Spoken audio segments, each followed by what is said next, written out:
आपण या ठिकाणी पाहू शकता लाडक्या बहिणींसाठी अतिशय महत्त्वाची बातमी आहे। लाडक्या बहिणींना जे पैसे मिळतात या पैशासाठी आता आपल्याला केवायसी करणं बंधनकारक आहे। तर ही केवायसी जी आहे ती कोणत्या कोणत्या लाडक्या बहिणींना करावी लागणार आहे याबद्दलची माहिती आपण जाणून घेणार आहोत। परंतु आपण जर पाहिलं तर डिसेंबरचा जो हप्ता आहे तो संपूर्ण महाराष्ट्र राज्यामध्ये सर्व लाडक्या बहिणींच्या खात्यावरती वितरित करण्यात आलेला आहे। परंतु आता जानेवारीचा जो हप्ता आहे तो शासनाला वितरित करायचा आहे। शासनाकडून जे पैसे आहेत ते बँकेमार्फत ट्रान्सफर करण्यात आलेले आहेत, म्हणजे बँकेंना जे पैसे आहेत शासनाच्या वित्त विभागाकडून बँकेंना पैसे देण्यात आलेले आहेत। परंतु आता हे जे पैसे आहेत ते लाडक्या बहिणींच्या खात्यावरती जमा करायचे आहेत। जानेवारीचा जो हप्ता आहे तो संक्रांतीपूर्वी जमा करायचा आहे। परंतु आता हे जे पैसे आहेत ते जमा करण्यासाठी अतिशय अडचणी निर्माण झालेल्या आहेत। शासनाकडून एक नियम जो आहे तो एक नियमावली जी आहे ती सादर करण्यात आलेली आहे। शासनाकडून एक यादी प्रसिद्ध करण्यात आलेली आहे। या यादीमध्ये ज्या महिलांची नावे असतील या महिलांना आपली ई-केवायसी जी आहे ती करावी लागणार आहे। जसं की आपण यापूर्वी पाहिलं, आपण कर्जमाफी असेल किंवा दुष्काळाचं जे अनुदान आहे यासाठी ज्याप्रमाणे आपल्याला केवायसी करावी लागलेली आहे त्या पद्धतीने आता केवायसी जी आहे या ठिकाणी करावी लागणार आहे। शासनाच्या असं निदर्शनास आलेले आहे की ज्या लाभार्थी महिला आहेत, ज्या लाडक्या बहिणी आहेत, बऱ्याचशा लाडक्या बहिणींचं जे वय आहे त्या वयामध्ये तफावत आढळून आलेली आहे। म्हणजे त्यांचं वय जे आहे जसं की 70 वर्ष आहे, परंतु त्या माता भगिनी ज्या आहेत ते या योजनेमध्ये लाभ घेत आहेत। या व्यतिरिक्त त्या संजय गांधी निराधार योजनेमध्ये देखील लाभ घेत आहेत। परंतु आपण जर पाहिलं तर ही जी योजना आहे ती फक्त 65 वर्षापर्यंत आहे। तर ह्या ज्या महिला आहेत या देखील काही महिला याच्यामध्ये लाभ घेत आहेत। तर यांच्यासाठी देखील केवायसी करणं आवश्यक आहे। किंवा काही महिला, काही मुलींचं जे वय आहे ते अतिशय कमी आहेत, परंतु तरी देखील त्यांना जो लाभ आहे तो सिस्टम जनरेट त्यांना लाभ मिळालेला आहे, म्हणजे त्या देखील या योजनेमध्ये पात्र होत आहेत। काही लोक असे आहेत की त्यांना या योजनेची गरज नाही किंवा त्यांना या योजनेमध्ये पात्र व्हायचं नाही, तरी देखील त्यांना या योजनेचा लाभ मिळालेला आहे।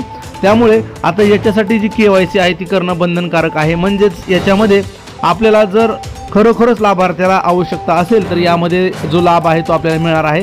कारण की उदाहरणार्थ एखाद्या महिलेचं वय 67 वय वर्ष असेल आणि त्यांना जर ई-केवायसी करायला सांगितली तर त्या आपोआप या योजनेमधून बाहेर पडणार आहेत त्यासाठी। आणि जर आपण केवायसी नाही केली तर ह्याचे जे पैसे आहेत ते मिळणार नाहीत। ज्याप्रमाणे PM किसान सन्मान निधी योजनेसाठी सर्व शेतकऱ्यांना ई-केवायसी करावी लागली होती, त्याच पद्धतीने आता लाडक्या बहिणी योजनेसाठी देखील ई-केवायसी करणं बंधनकारक असणार आहे। ही जी केवायसी आहे ती आपल्याला जानेवारी संपण्यापूर्वी सर्व माता भगिनींना करणं आवश्यक आहे। जर आपण ई-केवायसी केली नाही तर जानेवारीचा जो हप्ता आहे तो आपल्या खात्यावरती जमा केला जाणार नाही।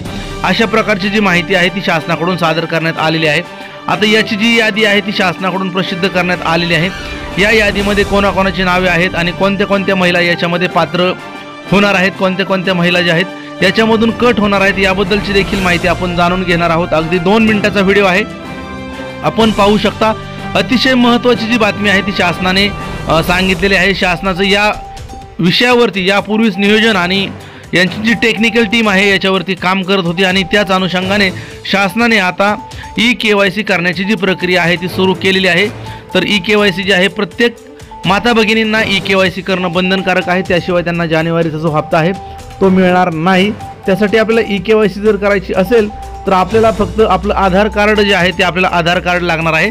आधार कार्ड टाकल्याच्या नंतर आपल्याला आपला जो अंगठा आहे तो आपल्याला म्हणजे हाताची जी बोटे आहेत ते आपल्याला द्यावी लागणार आहेत बायोमेट्रिक मशीनवरती। आपण याची जी ई-केवायसी आहे जवळील कोणत्याही माही सेवा केंद्रामध्ये जाऊन करू शकता, म्हणजे लाडक्या बहिणींना जानेवारीचा जो हप्ता आहे तो वितरित केला जाईल। तर अशा प्रकारची जी अपडेट आहे शासनाकडून देण्यात आलेली आहे। तर आता याच्यामध्ये महत्त्वाचा विषय असा आहे की याच्यामध्ये कोणत्या महिलांना केवायसी करावी लागणार आहे आणि कोणत्या महिलांना केवायसी करावी लागणार नाही याच्याबद्दलची देखील माहिती आपण जाणून घेणार आहोत। परंतु आपण जर पाहिलं तर शासनाने 1 ते 6 हप्ते जे आहेत ते 1500 रुपये प्रमाणे सर्व माता भगिनींच्या खात्यावरती वितरित केलेले आहेत। याच्यामध्ये कोणत्याही अटी आणि शर्ती ज्या आहेत ते लावण्यात आलेले नाही आणि जानेवारी, फेब्रुवारी, मार्च याचा देखील हप्ता जो आहे तो लाडक्या बहिणींना मिळेल अशा प्रकारची जी माहिती आहे ती शासनाकडून देण्यात आली होती। परंतु आता शासनाने पुन्हा एकदा जानेवारीचा जर हप्ता आपल्याला हवा असेल तर आपल्याला ई-केवायसी जी आहे ती बंधनकारक आहे अशा प्रकारची जी सूचना आहेत ती दिलेली आहे।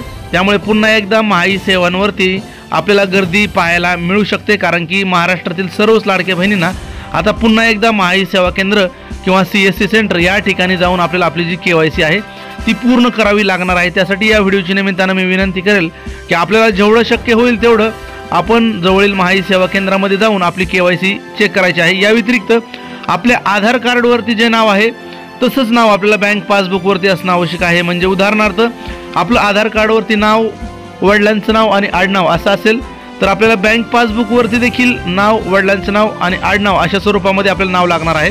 जर आपल्या नावामध्ये जर तफावत असेल तरी देखील PM किसान, माफ करा, लाडक्या बहिणीचे जे पैसे आहेत ते मिळणार नाही. म्हणजे आधार कार्डवरती नाव आणि बँक पासबुकवरती जर आडनावाने सुरुवात असेल तर असं चालणार नाही. नाव, वडिलांचं नाव, आडनाव किंवा आडनाव, नाव, वडिलांचं नाव असं असेल तरच हे जे पैसे आहेत ते आपल्याला येणार आहेत. तर हे लाडक्या बहिणींची जी यादी आहे, कोणत्या लाडक्या बहिणींना KYC करावी लागणार आहे किंवा कोणाला नाही करावी लागणार, याची जी माहिती आहे शासनाने अद्याप सादर केलेली नाही. परंतु पुढील काही दिवसामध्ये ज्या लाडक्या बहिणी आहेत या लाडक्या बहिणींना KYC जी आहे ती कंपल्सरी सर्वांना करावी लागेल अशा प्रकारचे अपडेट मिळते. त्यासाठी विनंती राहील, ही जी वेबसाईट आहे KYCची अद्याप चालू झालेली नाही. पुढील 1-2 दिवसामध्ये याची वेबसाईट चालू होणार आहे आणि मग KYC करायची जी प्रक्रिया आहे ती सुरू केली जाणार आहे. याची अधिकृत माहिती जी आहे शासनाने अद्याप सादर केलेली नाही, परंतु प्रसारमाध्यमातून अशी जी माहिती आहे ती उपलब्ध होत आहे की KYC करावी लागेल. जशी अधिकृत अपडेट उपलब्ध होईल ती आपली याची जी सविस्तर माहिती आहे ती आपणापर्यंत सादर केली जाईल.